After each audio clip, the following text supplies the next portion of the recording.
ప్రతిఘటన టీవీకి స్వాగతం. క్షణక్షణం మీకోసం. బీజాపూర్ జిల్లా ఊసూర్ బ్లాక్ పరిధిలో ప్రతిఘటన టీవీకి స్వాగతం. క్షణక్షణం మీకోసం. బీజాపూర్ జిల్లా ఊసూర్ బ్లాక్ పరిధిలోని కర్రెగుట్ట కొండలలో కేంద్ర బలగాలు గత 2 వారాలుగా విస్తృతంగా ఆపరేషన్ కొనసాగిస్తున్నాయి.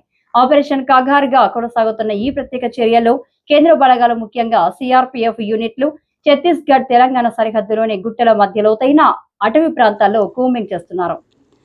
ఈ ఆపరేషన్ ముఖ్య ఉద్దేశం దేశవ్యాప్తంగా రెడ్ అలర్ట్ ఉన్న నక్సలైట్ నేతలు, ముఖ్యంగా హిద్మా వంటి అగ్రశ్రేణి మావోయిస్టులను పట్టుకోవడం. భద్రతా వర్గాల సమాచారం ప్రకారం ఈ ప్రాంతంలో పెద్ద ఎత్తున మావోయిస్టుల ఉనికి ఉందన్న బలమైన సమాచారం మేరకు ముందు చూపుతూ ఆపరేషన్ సాగుతుంది. ఈ నేపథ్యంలో ఈరోజు ఉదయం కర్రెగుట్టల్లో జరిగిన ఎన్కౌంటర్లో 22 మంది మావోయిస్టులు హతమయ్యారు. ఘటనా స్థలంలో భద్రతా బలగాలు భారీగా ఆయుధాలు, పేలుడు పదార్థాలు స్వాధీనం చేసుకున్నారు.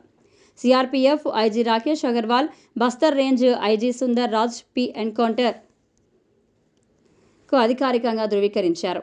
ఇక ఓ మహిళా మావోయిస్టు మృతి చెందిన ఘటనలో అధికారులు 303 రైఫిల్ను స్వాధీనం చేసుకున్నారు. భద్రతా బలగాలు కర్రెగుట్టలో గుట్టలపై ఆధిపత్యాన్ని సాధించాయి. దోబే కొండలు, నీలం సరాయి ప్రాంతాల్లో ఫార్వర్డ్ బేస్ క్యాంపులు ఏర్పాటు చేయగా, అలుబాగ శివారులో మరో క్యాంపును ఏర్పాటు చేస్తున్నారు. ఆధునిక సాంకేతికతతో డ్రోన్లు, సిగ్నలింగ్ టవర్ల ద్వారా మావోయిస్టుల కదలికను గుర్తించేందుకు చర్యలు చేపట్టారు. K9, K3 డాగ్ స్క్వాడ్ బృందాలు భూగర్భ బంకర్ల వేట కొనసాగిస్తున్నాయి. వందల సంఖ్యలో మావోయిస్టులు ఈ ప్రాంతాల్లో బంకర్లు నిర్మించినట్లుగా సమాచారం ఉండడంతో భద్రతా బలగాలు ప్రతి ఇంచుగా గాలిస్తున్నారు.